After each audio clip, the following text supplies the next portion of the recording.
বিষ এবং অমৃত, এর ভিত্তিতেই সংসার চক্র চলতে থাকে। যখন সমুদ্র মন্থন হয়েছিল তখন এই দুই প্রাপ্ত হয়েছিল। প্রথমে বিষ পাওয়া গেল, তারপর অমৃত। জীবন মন্থন করলেও এগুলো লাভ করা যায়। এবার এই যে বিষ, তা হলো অমৃতের থেকে অনেক বেশি শক্তিশালী এবং সেই জন্যই অনেক বেশি ঘাতকও। এবার বোঝার চেষ্টা করি এই বিষ আসলে কি। যে কোনো বস্তু বা কোনো ভাব যদি মাত্রার থেকে বেশি পরিমাণে আপনার কাছে থাকে, প্রয়োজনের থেকে বেশি আপনার কাছে থাকে, তাহলে সেটা আপনার কাছে বিষ সমান হতে পারে। তা সে ধন হোক, শক্তি হোক, সম্মান হোক, ইত্যাদি ইত্যাদি। যদি আপনার কাছে এমন কিছু থেকে থাকে যা মাত্রার থেকে বেশি পরিমাণে আপনার কাছে আছে, তাহলে তাকে ভাগ করতে শিখুন। যদি আপনি ভাগ করতে শিখে যান, তাহলে এই বিষই আপনার জন্য অমৃতে পরিণত হবে, আর তাদের কাছেও অমৃত সমান হয়ে উঠবে যাদের এই সাহায্যের প্রয়োজন। তাহলে ভাগ করে নিতে শিখুন আর আমার সাথে ভালোবেসে বলুন, রাধা রাধা। ঈর্ষা আমাদেরই মনে বসবাস করা আরো একটা শত্রু। তবে এই শত্রু কখনো কখনো আমাদের জন্য লাভদায়কও হতে পারে, কিন্তু যদি আমরা সতর্ক না থাকি তাহলে সেটা ততটাই ঘাতক হয়ে উঠতে পারে। যদি আপনার কোনো প্রতিদ্বন্দ্বী থেকে থাকে যে এগিয়ে চলেছে, তাকে দেখে আপনার মনে ঈর্ষা উৎপন্ন হয়, আর ঈর্ষাবশত আপনি নিরন্তর চেষ্টা করতে থাকেন, পরিশ্রম করতে থাকেন সামনে এগোনোর জন্য, তাহলে তার দ্বারা আপনার বিকাশই হবে। কিন্তু যদি আপনি নিজের বিরোধীকে শেষ করতে দেওয়ার জন্য অগ্রসর হন, তাকে বিনাশ করার জন্য অগ্রসর হন, তাহলে এই ঈর্ষা প্রথমে আপনার বিনাশ অবশ্যই করবে। একটা কথা আছে, এটা পশু প্রবৃত্তি, আপনি শুধুই নিজের বিকাশের কথা ভাববেন। তিনিই হলেন প্রকৃত মানুষ, যিনি অন্য মানুষের জন্য প্রাণও দিতে পারেন। এই ঈর্ষা যদি আপনাকে বিকাশের পথে নিয়ে যেতে পারে তাহলে খুবই ভালো। যদি আপনাকে অন্য কাউকে বিনাশ করে দেওয়ার পথে অগ্রসর করে, তাহলে তার থেকে দূরে থাকাই ভালো। যেমন ধরুন, আপনার কাছে একটা সূচ আছে, যার দ্বারা আপনি ছেঁড়া কাপড়ও সেলাই করতে পারবেন বা অন্য কারোর পাত্রে ছিদ্রও করে দিতে পারবেন। আপনি কি চাইবেন, নিজের বিকাশ নাকি অন্য কারোর বিনাশ? সিদ্ধান্ত আপনারই। আসুন আর আমার সাথে ভালোবেসে বলুন, রাধা রাধা। মানুষ বড়ই বিচিত্র প্রাণী। অধিক থেকে অধিকতর ধন লাভ করার চেষ্টায় নিজের শরীরকে নষ্ট করে ফেলেন, নিজের শক্তি হারিয়ে ফেলেন, নিজের সামর্থ্য হারিয়ে ফেলেন। আর যে ধন লাভ করেন সেটা কোথায় যায়? সেই শক্তি, সেই সামর্থ্যকে আবার ফিরে পাওয়ার জন্য। আর কিছু মানুষ জীবন এমন ভাবে যাপন করেন যেন তা কখনোই শেষ হবে না, কিন্তু শেষ তো সবারই হবে। আর যখনই শেষটা কাছে চলে আসে, তখন মানুষ এটা বুঝতে পারেন যে সে জীবনকে উপভোগ করেননি। তার কারণটা কি? লালসা। এই লালসা জন্ম দেয় লোভকে, আর এই লোভ জন্ম দেয় আপনারই বিনাশকে। সেই জন্য আজ আপনার কাছে যা কিছু আছে, যেমনটা আছে, তার সাথে জীবন যাপন করুন, পূর্ণরূপে যাপন করুন। আপনার কাছে যতই ধন, শক্তি, মান থাকুক, তা সবার মধ্যে ভাগ করতে শিখুন। ভাগ করলে ভালোবাসা বাড়ে, আর এই ভালোবাসা দ্বারা জীবন আরো সুখময় হয়ে ওঠে। তাহলে আসুন আর আমার সাথে ভালোবেসে বলুন, রাধা রাধা। কামবোধ, এটাই আপনার অন্তরের প্রথম শত্রু। বেশিরভাগ মানুষই কামবোধ বলতে লালসা বোঝেন, কিন্তু এটা সম্পূর্ণ সত্য নয়। কামের আসল অর্থ হল কামনা। এটা খুবই সহজ ব্যাপার। মনুষ্য শরীর থাকলে, মানুষের মন থাকলে এই কামনা অবশ্যই থাকবে। এবার এটাই দেখতে হবে যে এই কামনা নেতিবাচক কামনা নাকি ইতিবাচক কামনা। অন্য কারোর জিনিসে নজর দেওয়া, অন্য কোনো মানুষের উপর নজর দেওয়া, কোনো অনুচিত বস্তুর দিকে নজর দেওয়া, এই নেতিবাচক কামনা। আর এই দুষ্কামনা মানুষকে দিয়ে অপকর্ম করাবেই করাবে। তাই মনে রাখবেন, যে ব্যক্তি নিজের কামনাকে নিয়ন্ত্রণে রাখতে পারেন, তিনি সঠিক পথেও থাকেন, সঠিক লক্ষ্যে পৌঁছতেও পারেন। যিনি কামনা নিয়ন্ত্রণে রাখতে পারেন না, তিনি তার পথও হারিয়ে ফেলেন এবং লক্ষ্যচ্যুতও হন। তাই মনে রাখবেন, নিজের কামনাগুলিকে নিয়ন্ত্রণে রাখুন। কাম নামক এই শত্রুর ওপর বিজয় লাভ করুন। আর আমার সাথে ভালোবেসে বলুন, রাধা রাধা। মোহ আপনার অন্তরের আরো একটা শত্রু। এবার মানুষ প্রেম আর মোহের মধ্যে পার্থক্য বুঝতে পারে না। কিছু মানুষ ভাবে যে মোহর মধ্যে খারাপ কি আছে। যদি কোনো মানুষের তার বাবা মার প্রতি, তার সন্তানের প্রতি মোহ থাকে, তবে খারাপ কি আছে? খারাপ আছে, আর সেটা তাদের জন্য খারাপ হতে পারে যাদের প্রতি আপনার এই মোহ আছে। এবার মোহ আর প্রেমের মধ্যে পার্থক্য আপনাকে বোঝাচ্ছি। মোহ শুধুমাত্র পেতে চায়, সেখানে প্রেম শুধুমাত্র দিতে শেখায়। এই দুই পরিস্থিতিতেই আপনার হাত প্রসারিত থাকে। মোহের ক্ষেত্রে কোনো বস্তু বা কোনো ব্যক্তিকে লাভ করার জন্য, আর প্রেমে শুধুই প্রদান করার জন্য। মোহর বশে আপনার পায়ে বাঁধন পড়ে যেতে পারে। যদি মাতা পিতার তার সন্তানের প্রতি মোহ থাকে, তাহলে তারা তাদের সন্তানকে কখনো দুঃখে, চিন্তায়, যন্ত্রণায় দেখতেই পারবে না। সেই জন্য তারা সন্তানকে বেঁধে রাখতে চান একটা সুরক্ষিত ক্ষেত্রে, যেখান থেকে না তারা সংসারকে দেখতে পায়, না পরখ করতে পারে, না কিছু শিখতে পারে, না বিকট পরিস্থিতির সম্মুখীন হতে পারে। ঠিক যে কারণে তারা দুর্বল হয়ে পড়ে, অজ্ঞানী হয়ে ওঠে। তাদের বিকাশ সেখানেই স্তব্ধ হয়ে যায়, আর সেখানে প্রেম শুধুমাত্র বিকাশের পথে নিয়ে যায়। মা বাবা যদি সন্তানকে ভালোবাসেন, তাহলে তাকে ছেড়ে দেন যে যাও সংসারকে দেখো, পরখ করো আর শেখো। কিভাবে এর সাথে লড়াই করতে হবে সেটা নিজে শেখো। নিজের শক্তি নিজেই বাড়িয়ে তোলো, নিজের পথ চয়ন করো। সেই জন্য এই মোহর শিকল ভেঙে ফেলুন আর প্রেমকে আপন করে নিন। আর এই প্রেম দ্বারাই বলুন, রাধা রাধা। আলস্য আপনার আরো একটা অত্যন্ত বড় শত্রু, যা আপনার মনের মধ্যে বসবাস করে আর ধীরে ধীরে আপনার কার্য শরীরের একটা অংশ হয়ে ওঠে। সব কাজে দেরি করিয়ে দেয়, সবকিছু নষ্ট করে দিতে পারে এই আলস্য। এই কাজ আজকে হলো না, কোনো ব্যাপার নয়, কালকে করে নেব। প্রকৃতি আমাদের এটা শেখায় না। ভেবে দেখুন, যদি সূর্য এটা ভাবে যে কাল উদিত হব না, কিছুদিন পরে উদয় হব, তাহলে কি হবে? সমগ্র পৃথিবীর বিনাশ হয়ে যাবে, ঠিক কি না? দেখুন, এই আলস্য নিয়ে খুব সুন্দর একটা কথা আছে, আলস্যস্য কুত বিদ্যা। অর্থাৎ যিনি অলস হয়ে বসে থাকেন তিনি বিদ্যা লাভ করেন না, জ্ঞান লাভ করেন না। আর জ্ঞান না থাকলে তিনি ধন অর্জন করতে পারেন না। তার জীবনে সুখ স্বাচ্ছন্দ্যের অভাব থাকে, বন্ধুর অভাব থাকে। যেখানে সুখ স্বাচ্ছন্দ্য নেই, মিত্র নেই, আপনজন নেই, জ্ঞান নেই, সেখানে আনন্দ কিভাবে বাস করতে পারে? সেই জন্য কথায় আছে, যিনি কর্ম করেন তিনি এই সংসারে যে কোনো সুখ স্বাচ্ছন্দ্য ভোগ করতে পারেন। তাই কর্ম করুন, সময়কে সম্মান করুন, আর এই আলস্যের উপর বিজয় লাভ করুন। আর আমার সাথে ভালোবেসে বলুন, রাধা রাধা। লোভ আপনার অন্তরের আরো একটা শত্রু। দেখতে গেলে এটা একটা শব্দ, একটা সংস্কৃত শব্দ, লব ধাতু থেকে উৎপন্ন হয়েছে। এর অর্থ কিছু লাভ করা। কিছু লাভ করা অনুচিত নয়, আরো কিছু লাভ করাও অনুচিত নয়, কিন্তু সব থেকে বেশি আমি লাভ করব, আমি আরো চাই, আরো বেশি চাই, আরো বেশি পেতে চাই, এটাই হলো লোভ। আর এই লোভ যখন গ্রাস করে, তখন আপনি যা পেতে চান, সে ধনই হোক বা মানই হোক, তা অর্জন করার জন্য মানুষ যে কোনো স্তরে পৌঁছে যেতে পারে। যদি মানুষ ধন অর্জন করতে চান, তাহলে তার জন্য তারা অধর্মের পথেও চলতে পারেন। যদি সম্মান অর্জন করতে চান, তাহলে অন্য মানুষকে ছোটও করতে পারেন।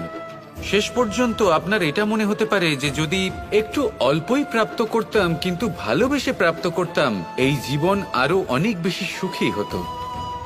লোভ আপনার জীবনে, আপনার মনে কখন যে প্রবেশ করবে সেটা আপনি জানতেও পারবেন না। তাই এটা চিনতে শিখুন আর তৎক্ষণাৎ জীবন থেকে বাইরে ফেলে দিন। যা কিছু লাভ করতে চান তা ভালোবেসে লাভ করুন, আর সেই ভালোবাসার সাথেই বলুন রাধা রাধা। ক্রোধ আপনার অন্তরের আরো একটা শত্রু। এই ক্রোধ আসলে কি? আপনার মনের এক ভাবনা, যা আপনার মনেই উৎপন্ন হয়। এই মন আত্মার সাথে যুক্ত থাকে। এখন একটা ভাবনা যা আত্মার সাথে যুক্ত থাকে, তাকে অনুচিত কেন বলা হয় সেটা বোঝার চেষ্টা করুন। ক্রোধ কখনো কখনো জরুরি হয়, বিশেষ রূপে তখন যখন আপনি সঠিক পক্ষে দাঁড়িয়ে রয়েছেন এবং সামনের ব্যক্তি অধর্মের পক্ষে রয়েছেন আর বিনম্রভাবে মানছেন না। যেমন শ্রীরাম ক্রুদ্ধ হয়েছিলেন সাগরের ওপর। ওটা উচিত ছিল, আর তা ততক্ষণই উচিত যতক্ষণ আপনি ক্রোধকে নিয়ন্ত্রণ করছেন। যদি ক্রোধ আপনাকে নিয়ন্ত্রণ করতে শুরু করে, তাহলে পরিস্থিতি এমনও হতে পারে, ধরুন একজন ব্যক্তির প্রতি ক্রোধের কারণে আপনি তার ক্ষতি করতে চান। আপনি একটা কয়লা হাতে নিলেন, আর সেই কয়লা সামনের ব্যক্তির ক্ষতি করার পূর্বে আপনার হাত জ্বালিয়ে দেবে। ব্যাস, ক্রোধ এটাই করে। সর্বপ্রথম আপনার ক্ষতি করে, আপনার বিবেক হরণ করে নেয়, আপনি আপনার নিয়ন্ত্রণ হারিয়ে ফেলেন আর সবকিছু নষ্ট হয়ে যায়। বেশিরভাগ মানুষ ক্রোধে এমন সিদ্ধান্ত নেন যে সেটা তাদেরই বিনাশের কারণ হয়ে দাঁড়ায়। আর কিছু মানুষ বলেন যে আমাদের জীবনে এত যন্ত্রণা আছে, এত সংকট আছে যে ক্রোধ উৎপন্ন হবেই। আর এরকম সময় এটাই উচিত হবে যে আপনি নিজেকে ক্রোধের থেকে দূরে রাখুন আর তারপর সমস্যার নিবারণ করুন। আর এই নিবারণই আপনার জীবনকে একটা শ্রেষ্ঠ স্তরে পৌঁছে দেবে। তাহলে ক্রোধ থেকে দূরে থাকুন, সুপ্রসন্ন থাকুন, আর আমার সাথে ভালোবেসে বলুন রাধা রাধা। মন, জীবনে যখনই কোনো বস্তু বা সুখ স্বাচ্ছন্দ্য অধিক মাত্রায় আপনার কাছে চলে আসে, তখন নিজেকে শ্রেষ্ঠ মনে করার একটা প্রবণতা দেখা যায়, যা হয় আত্মবিশ্বাসে পরিণত হয়, নয়তো অহংকারে। এবার আত্মবিশ্বাস আর অহংকারের মধ্যে অনেক বড় পার্থক্য রয়েছে। আমি এটা করতে পারি, আমি ওটাও করতে পারি, এ হলো আত্মবিশ্বাস। শুধুমাত্র আমি এটা করতে পারি, শুধুমাত্র আমি ওটাও করতে পারি, আমি হলাম সর্বশ্রেষ্ঠ, এটা হলো অহংকার। এবার এই অহংকার এর ধ্বনি অনেক দূর প্রবাহিত হয় আর এর প্রহার সর্বপ্রথম আপনাকে বিপর্যস্ত করে। এবার এই অহংকার এর বিপরীত শব্দ হলো বিনয়, অর্থাৎ নিজের ঊর্ধ্বে উঠে অন্যের বিষয়ে ভাবনা চিন্তা করা, সংসারের বিষয়ে ভাবা।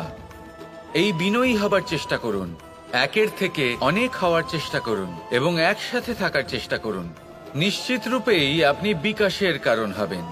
মত্ততা থেকে নিজেকে দূরে রাখুন, অহংকার থেকে নিজেকে দূরে রাখুন। এই মন প্রসন্ন হয়ে বলবে রাধা রাধা। কখনো কখনো মনে এই ভাবনা আসতেই পারে যে ঈশ্বর আজ পর্যন্ত এত রূপে অবতীর্ণ হয়েছেন, এতবার এই পৃথিবীতে এসেছেন, তারপরেও এই সংসারে কোথাও না কোথাও এই পাপ বসবাস করে। এটার কারণ কি? এটার কারণ আমরা স্বয়ংই। যখন কোনো ব্যক্তি এই পৃথিবীর পথপ্রদর্শন করে, এই সংসারকে উচিত দিশা দেখায়, এই সংসারের মঙ্গল করে, আমরা সেই ব্যক্তিকে মানুষ থেকে ঈশ্বর বানিয়ে ফেলি। সেই ব্যক্তির পতন স্বয়ং আমাদের হাতেই হয়ে যায়, কারণ সেই ব্যক্তি তার শ্বাস প্রশ্বাসের জন্য হয় না। সেই ব্যক্তি হলো সেই ভাবনা যা সে এই সংসারকে প্রদান করেছে। আমরা সেই ব্যক্তির ভাবনাটারই অন্ত করে দিই। এটা উচিত নয়। আমরা ওনাকে প্রভু মেনে নিই। প্রভু মানার পর আমরা ওনার কাছে প্রার্থনা করি, হে প্রভু আমাদের সাহায্য করুন। যদি উনি প্রভুও হন, তাও উনি পৃথিবীতে এসেছেন মনুষ্য রূপে। যা কর্ম করেছেন, যা শক্তি প্রাপ্ত করেছেন, এই দেহ থেকেই প্রাপ্ত করেছেন। আপনাদের এটা বোঝানোর জন্য যে এই কাজ আপনিও করতে পারেন। যারা সৎ আত্মা থাকেন, তাদের জন্য সর্বশ্রেষ্ঠ শ্রদ্ধাঞ্জলি হলো এটাই যে আপনি তাদের পদচিহ্ন অনুসরণ করে চলুন। না ওনাদের স্মরণে থাকুন, না পুষ্পের মালা ওনাদের চরণে রাখুন, বরং তাদের ভাবনাকে অনুসরণ করে সেই ভাবনা নিয়ে এগিয়ে চলুন। এটা না শুধু আপনার জন্য, বরং সমগ্র সংসারের জন্য লাভদায়ক। তাহলে এটাই করুন, আর আমার সাথে ভালোবেসে বলুন, রাধা রাধা। কাম তৃতীয় পুরুষার্থ। এবার অধিকাংশ মানুষই কাম বলতে বিলাসিতা, বাসনা, লালসা মনে করে ফেলে। আসলে এমন কিছুই নয়। কামের বাস্তবিক অর্থ কি? কামের বাস্তবিক অর্থ হল কামনা।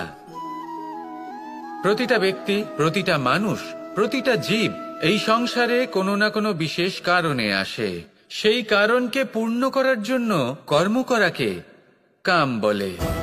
এখন সেটা সবার জন্য ভিন্ন হতে পারে। কারোর কাছে সেটা জ্ঞান অর্জন করা হতে পারে, আবার কারোর কাছে নির্মাণ করা হতে পারে।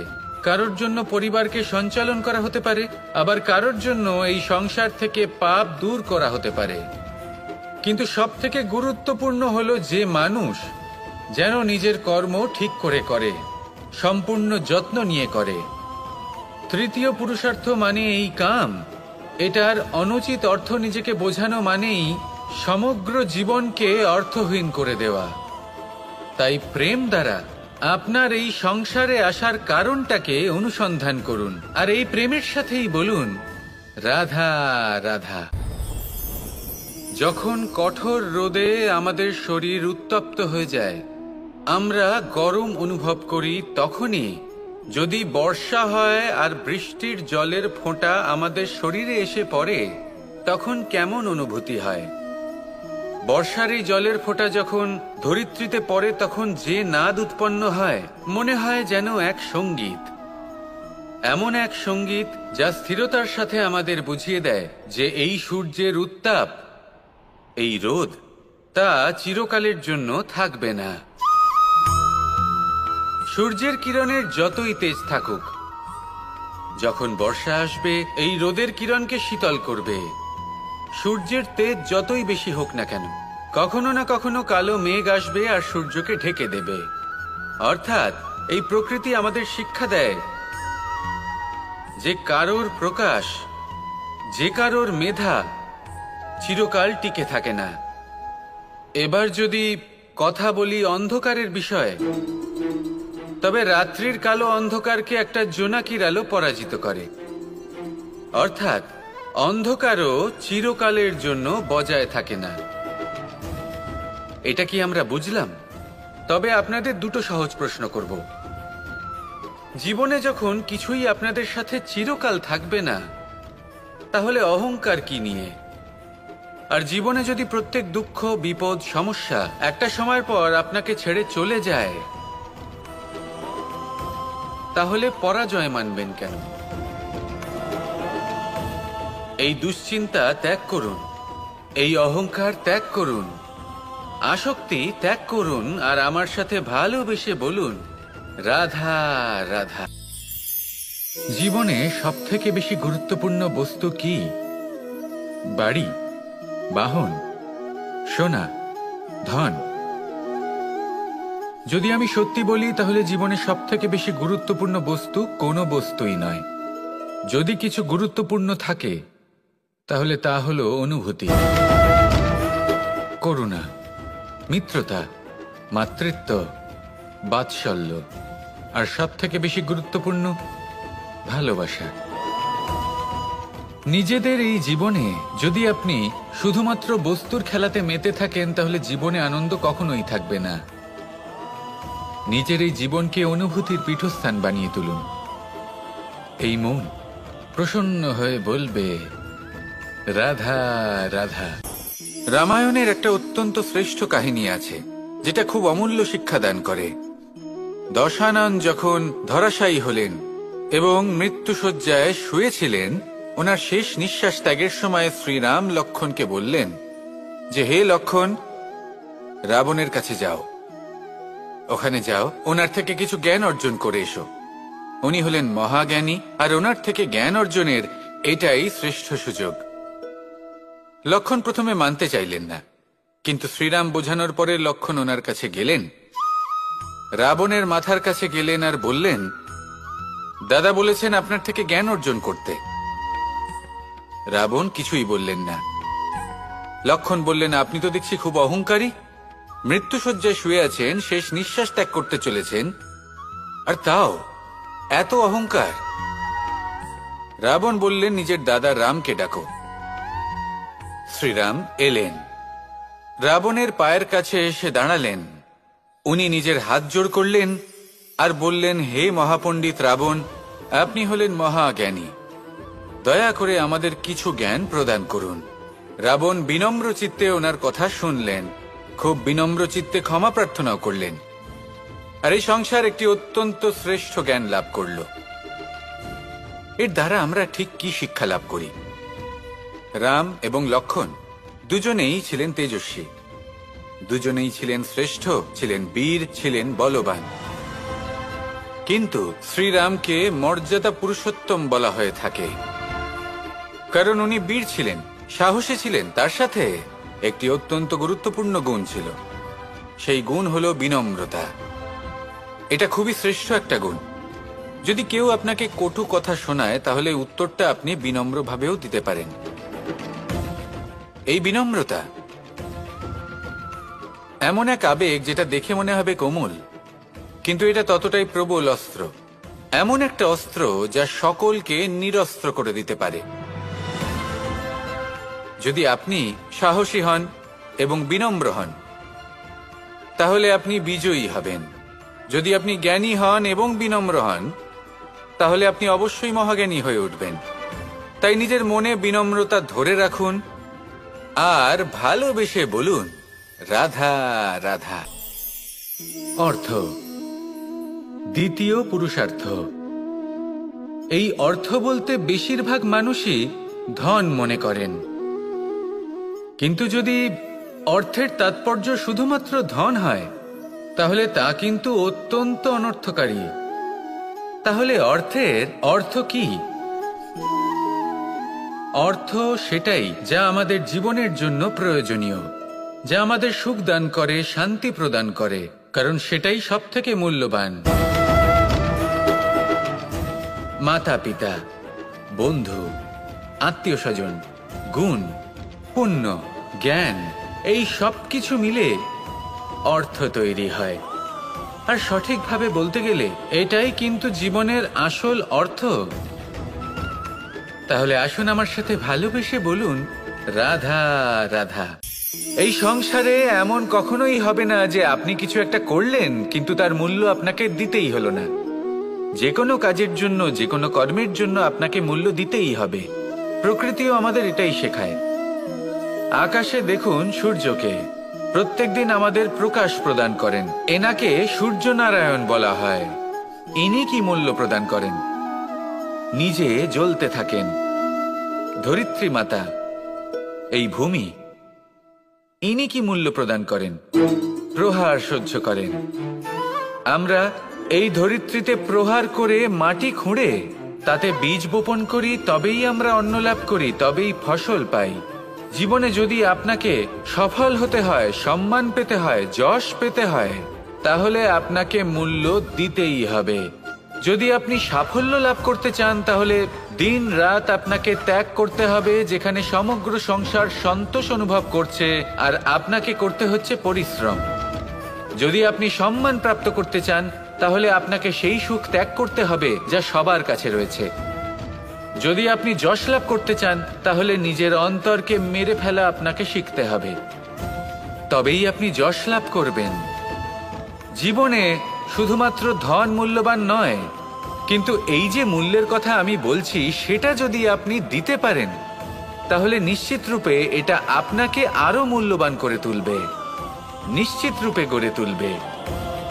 তাহলে এটাই করুন আর আমার সাথে ভালোবেসে বলুন, রাধা রাধা। যোগাসন। যোগাসনে আসন অত্যন্ত গুরুত্বপূর্ণ। এবার আমি বলবো সবথেকে শ্রেষ্ঠ আসন কোনটি। আশ্বাস। নিজেকে আশ্বস্ত করতে থাকুন যে আমি আছি, সব ঠিক হবে। যা হচ্ছে ভালোর জন্য হচ্ছে, এই আশ্বাস আপনাকে জীবনে এমন ধনাত্মক বিশ্বাস দেবে যে আপনি বড় বড় সমস্যার সমাধান করতে পারবেন। এবার যদি কথা বলি সব থেকে কঠিন সময়ের, তাহলে সেটা হলো বিচ্ছেদের। যা মা সীতাকে সহ্য করতে হয়েছে শ্রীরামের জন্য, রাধা কৃষ্ণকেও সহ্য করতে হয়েছে। যে ব্যক্তি বিচ্ছেদের সময় সঠিক পথে চলে এসেছে, সে জীবনে অনেক শ্রেষ্ঠ স্থানে অবশ্যই পৌঁছতে পারবে। এবার যদি কথা বলি সব থেকে জরুরি এবং গুরুত্বপূর্ণ সময়ের, তাহলে সেটা হলো সংযোগ। সকলকে সাহায্য করতে থাকুন। আপনি অন্যদের সাহায্য করে তাদের যত আনন্দ দিতে পারবেন, ততটাই আনন্দ আপনারও জীবনে অবশ্যই আসবে। আসুন আর আমার সাথে ভালোবেসে বলুন, রাধা রাধা। কোনো বাড়িতে, কোনো পরিবারে যখন কারোর জন্ম হয়, তখন তা কত সুখের মুহূর্ত হয়। সেই ছোট্ট সন্তান যখন কিছুটা বড় হয়, সে হাঁটার চেষ্টা করে, আর সেই প্রক্রিয়াতেও খুব বড় একটা শিক্ষা লুকিয়ে রয়েছে, ঠেলে দেওয়া। যখন আপনি হাঁটতে চান, সামনে এগোতে চান, তখন আপনি কি করেন? নিজের পায়ের তলার যে মাটি, তাকে আপনি পেছনে ঠেলে দেন। ব্যাস, এই একই জিনিস তো জীবনেও শিখতে হবে। এবার যদি আপনি জ্ঞানের পথে অগ্রসর হতে চান, তাহলে অজ্ঞানতাকে পেছনে সরিয়ে দিতে হবে। যদি আপনি প্রকাশের দিকে এগোতে চান, তাহলে অন্ধকারকে পেছনে সরিয়ে দিতে হবে। যদি আপনি ভবিষ্যতে সফল হতে চান, তাহলে অতীতের যে অসফলতাগুলিকে পেছনে সরিয়ে দিতে হবে। যে জল বইতে বইতে থেমে যায়, তাকে আমরা নালা বলে থাকি। তার থেকে দুর্গন্ধ বের হয়। কিন্তু যে জল বইতেই থাকে, তাকেই আমরা পবিত্র জল বলি। তাহলে আপনিও কর্ম করতে থাকুন, কখনো থামবেন না। আর আমার সাথে ভালোবেসে বলুন, রাধা রাধা। অগ্নি, চতুর্থ তত্ত্ব, সব থেকে বেশি গুরুত্বপূর্ণ, কিন্তু তার থেকেও বেশি ভয়াবহ। কখনো অগ্নিকে নিয়ন্ত্রিত রূপে উনুনে জ্বলতে দেখেছেন? এই অগ্নি আমাদের খাবার বানাতে সাহায্য করে, যা আমাদের শক্তি প্রদান করে। কিন্তু এই অগ্নি যখন বিচলিত হয়ে, অনিয়ন্ত্রিত হয়ে কোনো বনের আগুন হয়ে ওঠে, তখন মহা বিনাশ ঘটে যায়। আপনারই অন্তরের ঊর্জা হলো এই অগ্নি। এটা আপনার শক্তিও, আপনার ক্রোধও। একে ব্যবহার কিভাবে করবেন তা আপনারই হাতে। যদি কোনো ব্যক্তি নিজের অন্তরের এই ঊর্জাকে ব্যবহার করেন শক্তির রূপে, তাহলে সে বিকাশ ঘটাতে পারে, নির্মাণ ঘটাতে পারে। কিন্তু যদি কোনো ব্যক্তি তার অন্তরের ঊর্জাকে বিধ্বংসী অস্ত্র বানিয়ে ফেলেন, তাহলে নিশ্চিত রূপে মহা বিনাশ ঘটতে পারে, যাতে বিনাশ তারও অবশ্যই হবে। অনেক বছর পূর্বে এমনই এক আগুনের দ্বারা এই সুন্দর পৃথিবীর নির্মাণ হয়েছিল। আর অনেক বছর পূর্বে এমন এক আগুনেই সমস্ত জীব এবং সংসার বিলুপ্ত হয়ে গেছিল। এবার আপনি আপনার অন্তরের ঊর্জা দ্বারা বিনাশ ঘটাতে চান নাকি নির্মাণ ঘটাতে চান, সেই সিদ্ধান্ত আপনারই। আসুন আমার সাথে ভালোবেসে বলুন, রাধা রাধা। জীবনে যদি আপনি বন্ধু লাভ করতে চান, তাহলে আপনাকে অনেকগুলো কাজ করতে হবে। প্রথমে একজন যোগ্য পাত্র সন্ধান করতে হবে, তারপর তার সাথে সময় কাটাতে হবে, সুখ দুঃখে তার সাথে থাকতে হবে, তবে গিয়ে সে বন্ধু হবে। কিন্তু যদি আপনি শত্রু খুঁজতে চান, তাহলে কোথাও যাওয়ার দরকার নেই, কারণ আপনার সব থেকে বড় শত্রু আর কোথাও নেই, আপনারই মনের মধ্যে, আপনার চেতনায় রয়েছে। ক্রোধ, মোহ, লোভ, কাম, মদ, মাৎসর্য, এ এমন 6 সব থেকে বড় শত্রু, যা আপনার আগামী 7 জন্ম নষ্ট করে দিতে পারে, যদি আপনি এদের না সামলাতে পারেন। এবার এদের সাথে যদি যুদ্ধ করতে হয়, তাহলে একটা মহাভারতের মতো দেখুন, যেখানে অর্জুনও আপনি আর কৃষ্ণ সেই আপনি। কারণ এই যুদ্ধ আর অন্য কারোর সাথে নয়, বরং নিজের সাথে। এগুলো অন্তর মনের যুদ্ধ, আর এটা জয় করা যেতে পারে নিয়ন্ত্রণ এবং অনবরত চেষ্টার দ্বারা। তাই এটাই করুন, এই 6 শত্রুকে পরাজিত করুন এবং আমার সাথে ভালোবেসে বলুন, রাধা রাধা। পুরুষার্থ। শাস্ত্রে 4 ধরনের পুরুষার্থের কথা বলা হয়েছে। প্রথম হলো ধর্ম। আপনি কি জানেন এই ধর্ম আসলে কি? আপনার কি মনে হয় ধর্ম আসলে কি? কোনো বিশেষ ঈশ্বরকে মানাই কি ধর্ম বলা হয়? নাকি কোনো বিশেষ রীতি পালন করাই হলো ধর্ম? নাকি কোনো বিশেষ সাহিত্যকে সর্বশ্রেষ্ঠ মনে করাই হলো ধর্ম? না, ধর্ম হলো সেটা যাকে ধারণ করা যেতে পারে। আর ধারণ শুধু সেটাই করা যায় যা পবিত্র। পবিত্র শুধু তাকেই বলা হয় যা নিঃস্বার্থ, যার মধ্যে শাসন করার কোনো ইচ্ছে নেই, যা সরলভাবেই প্রবাহমান, জল এবং বায়ুর মতো। যখন কোনো ব্যক্তি ধর্মকে ধারণ করেন এবং সেই ধর্ম সেই ব্যক্তিকে রক্ষা করে, তখন তাকে ধর্ম বলা হয়। ধর্ম যা রক্ষা করে অহংকার থেকে, খারাপ চিন্তার হাত থেকে। সেই জন্য পুরুষার্থ গড়ে তোলার আগে, ধর্ম পালন করার আগে ধর্মের প্রকৃত অর্থ কি সেটা বুঝে নিন।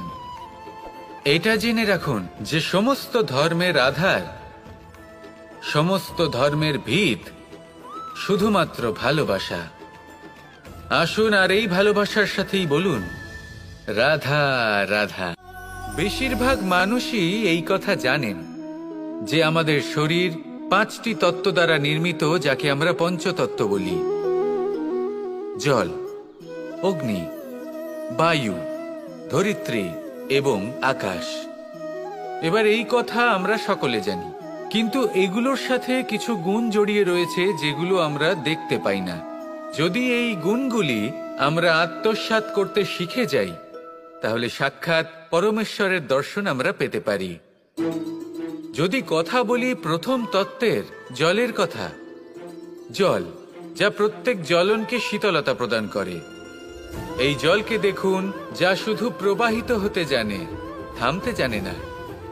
জল পাথরের সাথে সংঘর্ষ করতে জানে, যার পথে অনেক বাধা আসে, কিন্তু সে প্রবাহিত হতে থাকে। নিরাকার হলো এই জল। যে কোনো পাত্রেই রাখুন না কেন, তার আকার ধারণ করে নেবে। এটাই হলো এর বিশেষত্ব এবং এটাই হলো আমাদের শিক্ষা। কিভাবে প্রবাহমান থাকতে হবে, কিভাবে আমাদের থামলে চলবে না। তাতে আমাদের পথের মধ্যে যতই যেরকমই সমস্যা আসুক না কেন, আমাদের এই জলের মতোই নিরাকার হয়ে যে কোনো পরিস্থিতিতেই প্রবাহমান থাকতে হবে। এই শিক্ষাই জলের থেকে লাভ করুন আর আমার সাথে ভালোবেসে বলুন, রাধা রাধা। জীবনে যখন কোনো ব্যক্তি নিজের লক্ষ্য প্রাপ্তির জন্য নিরন্তর পরিশ্রম করতে থাকেন, চেষ্টা করতে থাকেন, তখন তিনি কষ্ট অনুভব করেন। কখনো শারীরিক কষ্ট, কখনো মানসিক কষ্ট। এবার উনি এটা ভাবতে থাকেন যে আমি কি উচিত করছি নাকি অনুচিত করছি। কারণ অন্যদিকে এমন একজন ব্যক্তিও আছেন যিনি একদমই পরিশ্রম চেষ্টা করছেন না। তিনি মদিরা পান করেন, বিলাসিতায় জীবন কাটান, অলস প্রকৃতির হয়ে ওঠেন, নিদ্রাতে বিলীন হয়ে থাকেন আর ভাবেন যে তিনি সুখ লাভ করছেন। কিন্তু এরকম কেন হয়? কারণ যখন আমরা সৎ পথে থাকি, উচিত পথে চলি, লক্ষ্য প্রাপ্ত করার জন্য চেষ্টা করতে থাকি, তখন আমাদের ভেতরে থাকা নেতিবাচক শক্তি এবং পাপ এই দেহকে ত্যাগ করে দেয়। আর এই অনুভূতিটাই আমাদের দুঃখের অনুভূতি দেয়, কষ্ট দেয়। এবার সেখানে যদি আমরা কুপথে চলি, অনুচিত পথে চলতে থাকি, তাহলে আমাদের ভেতরে থাকা পুণ্য এবং ধনাত্মক শক্তি আমাদের দেহ ত্যাগ করে দেয়। আর এই অনুভূতির কারণেই আমরা সুখ অনুভব করি। কিন্তু কখনো ভাববেন যে এই সুখ বেশি সময় পর্যন্ত থাকে না। সেই জন্য সবসময় মনে রাখবেন, যদি আপনি জানেন যে এটাই আপনার লক্ষ্য, এটাই উচিত পথ, শুভ পথ, তাতে নিরন্তরভাবে এগিয়ে যেতে চেষ্টা করতে থাকুন। এই কষ্ট আপনাকে সুখের পরাকাষ্ঠায় কখন পৌঁছে দেবে তা আপনি জানতেই পারবেন না। আসুন আমার সাথে ভালোবেসে বলুন, রাধা রাধা। পঞ্চতত্ত্বের মধ্যে দ্বিতীয় তত্ত্ব হল ধরণী, ভূমি, যাকে আমরা ধরণী মাতা বলি। এই ধরণী ধৈর্য ধারণ করে, আর এর ওপরেই আমাদের সমগ্র সংসার নির্ভরশীল। কারণ এই ভূমি সহ্য ক্ষমতা রাখে, এর সহ্য ক্ষমতা হলো অপরিসীম। সন্তান যতই আঘাত প্রদান করুক না কেন, প্রেম পূর্বক সহ্য করে, আর তার বদলে অমূল্য রত্ন প্রদান করে। সন্তান যদি হাল চালায়, তাহলে তার বদলে তাকে অন্ন প্রদান করে। এটাই হলো ধরণী। এবার এর থেকে আমরা কি শিক্ষা পেতে পারি? এটাই যে কারোর জন্য কিছু করা বা কাউকে কিছু দেওয়া মনে কোনো কামনা ছাড়াই। আর এই কথাটা বুঝে যান, যদি কারোর জন্য কামনা না রেখে বা কোনো পাওয়ার আশা না রেখে কারোর জন্য কিছু করেন বা কারোকে কিছু দেন, যদি এটা আপনি শিখতে পারেন, তবে আপনি ভালোবাসতে শিখে গেছেন। আর সেই জন্যই এই ধরিত্রীকে মাতা বলা হয়।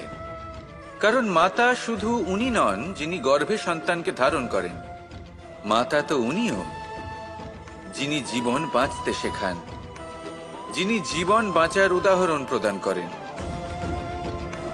তাহলে ধরণীর থেকে এই নিঃস্বার্থ ভাব শিখুন, নিঃস্বার্থ ভালোবাসা শিখুন, আর এই ভালোবাসার সাথেই বলুন, রাধা রাধা। এবার এই পুরুষার্থের বিষয়ে আপনারা অবশ্যই শুনেছেন, মোক্ষ, চতুর্থ পুরুষার্থ। আপনারা কি জানেন এই মোক্ষ আসলে কি? ধর্ম, অর্থ, কামনার পালন করতে করতে মৃত্যু লাভ করা, এটাই কি মোক্ষ? না, মোক্ষ হলো সেটাই যা জন্ম এবং মৃত্যুর ঊর্ধ্বে। প্রত্যেক ব্যক্তি, প্রত্যেক জীবই সংসারে কোনো না কোনো বিশেষ প্রয়োজনে আসে।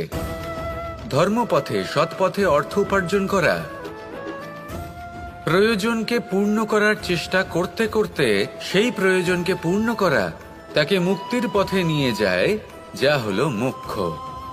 যদি এই মোক্ষ লাভ না হয়, তাহলে মানুষ জন্ম এবং মৃত্যুর এই চক্রে বারবার ফিরে আসবে। তাই নিঃস্বার্থভাবে সদ্ভাব নিয়ে কর্ম করুন, সকলকে ভালোবাসুন, আর আমার সাথে বলুন, রাধা রাধা। খুব বড় একটা প্রশ্ন করতে চলেছি, এই সংসারের সব থেকে বেশি সুখী কে? এবার কেউ বলবে সেই ব্যক্তি যিনি সব থেকে বেশি ধনী, যার কাছে সব থেকে বেশি ধন আছে, আভূষণ আছে, স্বর্ণ আছে।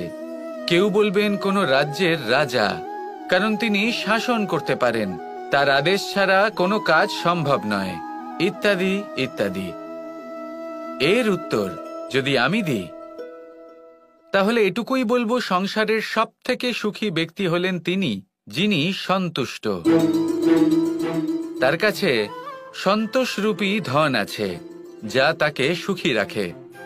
এবার এই সন্তুষ্টি সেটা কিভাবে আসে জীবনে? এটা আসে ধৈর্যের কারণে। ধৈর্যের এই অনুভূতি অত্যন্ত শক্তিশালী। এই ধৈর্যই কিন্তু আমাদের ধরিত্রীকে ধরিত্রী মাতা করে তোলে। কারণ ধরিত্রী মাতা ধারণ করেন, সহ্য করেন, ধৈর্য ধরেন এবং নিজের কর্ম করতে থাকেন। সেটা ধৈর্যই ছিল মাতা সীতার মধ্যে, যা রাবণের অন্ত করে দিল। এই ধৈর্যের কারণেই নারায়ণ কুর্ম অবতার ধারণ করেছিলেন, বড় একটা পর্বতকে পৃষ্ঠে ধারণ করেছিলেন এবং সমুদ্র মন্থনকে সম্ভব করেছিলেন। সেই জন্য সর্বপ্রথম মনের মধ্যে ধৈর্যকে নিয়ে আসুন। এই ধৈর্যই আপনাকে সন্তুষ্টির পথে নিয়ে যাবে, আর এই সন্তুষ্টি আপনাকে লোভ, মোহ এবং লালসার পথ থেকে দূরে নিয়ে সুখের পথে নিয়ে যাবে।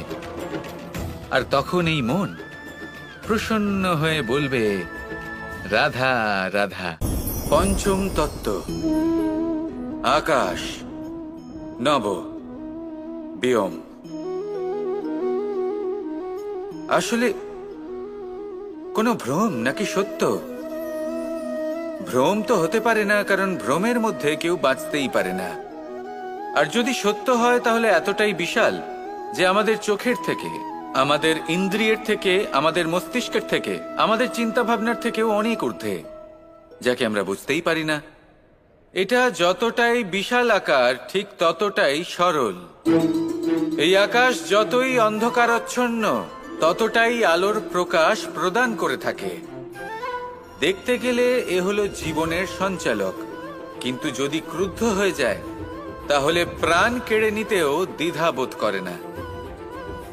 এই আকাশ শুধুমাত্র পৃথিবী লোক নয়, বরং এই সমগ্র ব্রহ্মাণ্ডকে, এই সমগ্র সৃষ্টিকে, এর প্রত্যেকটা তারাকে, প্রত্যেকটা গ্রহকে একটা বিশেষ স্থান প্রদান করে। এর নিজের কোনোই অস্তিত্ব নেই, কিন্তু সকলকে অস্তিত্ব প্রদান করে। এটাই হলো এই আকাশের মাহাত্ম্য। এই আকাশই হলো মাহাত্ম্যের প্রতিরূপ, যা আমাদের ভাবনা দ্বারা উৎপন্ন হয়। আপনিও আকাশের মতো এই বোধকে আপন করে নিন। আপনার জীবনও আকাশের মতন মহান এবং বিশাল হয়ে উঠবে। আর তখনই মন সুপ্রসন্ন হয়ে বলবে, রাধা রাধা। বায়ু পঞ্চতত্ত্বের মধ্যে তৃতীয় তত্ত্ব। কেউ একে সমীর বলে, আবার কেউ একে পবন বলে। প্রথম কথা হলো এটাই যে এই বায়ু আমাদের জীবন দান করে প্রতিদিন, প্রত্যেক মুহূর্তে। এই বায়ুর কারণেই আমরা নিঃশ্বাস নিতে পারি, জীবিত থাকতে পারি। এই বায়ুই হলো সেই যা সকল মেঘেদের একত্রিত করে একটি স্থানে আর বর্ষা ঘটায়। আর এই বর্ষার কারণেই এই ধরিত্রীতে অন্ন উৎপন্ন হয়। এই বায়ুকে দেখুন, কখনো এতটা সৌম্য যে আপনার কোনোই তফাৎ বোধ হয় না, আর কখনো কখনো এমন রূপ ধারণ করে ফেলে যে অনেক বড় বড় পর্বতের আকার পর্যন্ত বদলে ফেলে। এটাই হলো বায়ুর বিশেষত্ব। বায়ু শেখায় যে সময়ের সাথে সাথে বইতে থাকো, সকলকে জীবন দান করো, সকলকে সাহায্য করো, কিন্তু যখন বিপদ সামনে আসবে তখন দৃঢ় হয়ে সম্মুখীন হও। বাধা অনুযায়ী নিজেকে গড়ে নিতে হবে। আর কখন কতটা কঠোর হতে হবে, আর কখন কতটা সৌম্য হতে হবে, এটা বায়ুকে দেখে শিখুন। আর আমার সাথে ভালোবেসে বলুন, রাধা রাধা। এই সংসারের সব থেকে বড় যুদ্ধ কোনটা? দেবসুরের যুদ্ধ, যা অনেক বছর ধরে চলেছিল, নাকি রাম রাবণের যুদ্ধ, নাকি মহাভারত? না, সংসারের সব থেকে বড় যুদ্ধ হলো সেইটা যা নিজের সাথে লড়া হয়, নিজের মনের সাথে লড়া হয়, নিজের অন্তরের সাথে লড়া হয়। এটাই সব থেকে বড় যুদ্ধ। এবার নিজেই দেখুন আপনার সব থেকে বড় শত্রুকে। আপনার স্বার্থ, আপনার কামনাগুলি, আপনার অহংকারগুলি, যা আপনাকেই নষ্ট করে দেয়। যদি এদের ওপর আপনি বিজয় লাভ করতে পারেন, তাহলে ধরে নিন এই সংসারে সবার ওপরে আপনি বিজয় লাভ করতে পারবেন। এই সংসারে কেউ আপনাকে পরাজিত করতে পারবে না, কিন্তু তার জন্য প্রয়োজন অনুভূতির। অনুভূতি ভালোবাসার, অনুভূতি অনুপ্রেরণার। যে ব্যক্তি ভালোবাসতে পারেন এবং প্রেরণা দিতে পারেন, তিনি চিরকাল জয়লাভ করতে পারেন। নিজের কাছে ভালোবাসার এক অস্ত্র রাখুন আর প্রেরণার এক ঢাল। জীবনে কেউ আপনাকে পরাজিত করতে পারবে না। আসুন আর আমার সাথে ভালোবেসে বলুন, রাধা রাধা। असतो मा सद्गमय, तमसो मा ज्योतिर्गमय, মৃত্যুর্মা মৃতঙ্গময়। জ্ঞান সেটাই যা অসত্য থেকে সত্যের পথে চালিত করে। প্রকাশ সেটাই যা অন্ধকার থেকে আলোর পথে নিয়ে আসে। জীবন সেটাই যা মৃত্যু থেকে অমরত্বের পথে নিয়ে যায়। এবার এই তিনটে, জ্ঞান, জীবন এবং প্রকাশ, একই রকম। শূন্য থেকে এর উৎপত্তি হয় এবং আস্তে আস্তে আপনার জীবনে বিস্তার লাভ করে। এবার আমরা এটাই ভাবি যে কেমন করে এই তিনটিকে আগলে রাখা যায়। এর উত্তর হলো, এদের আগলে রাখার প্রয়োজনই নেই, ভাগ করে দিতে হবে। কোনো বৃক্ষকেই দেখে নিন, একটি বৃক্ষ অনেক বছর ধরে বেঁচে থাকে। কেন? কারণ সে ভাগ করে দিতে জানে। সে নিজের বীজ ছড়িয়ে দেয়, এই ধরিত্রীতে দেয়, সেই বীজ যা অঙ্কুরিত হয়ে এক নতুন বৃক্ষকে জন্ম দেয়। শুধু ছড়িয়ে দিয়ে একটি বৃক্ষ জীবন দান করতে পারে। যদি কোনো ব্যক্তি জ্ঞান ছড়াতে শিখে যান, যদি প্রকাশ আলোর কিরণ ছড়িয়ে দিতে শিখে যায়, কোনো ব্যক্তি তার জীবনের সুখ ছড়িয়ে দিতে শিখে যান, তাহলে তিনি মৃত্যুর পরও মৃত হন না। এই ভাগ করে দেওয়ার সুখটাই কিছুটা আলাদা। এই সুখ অনুভব করুন আর আমার সাথে ভালোবেসে বলুন, রাধা রাধা।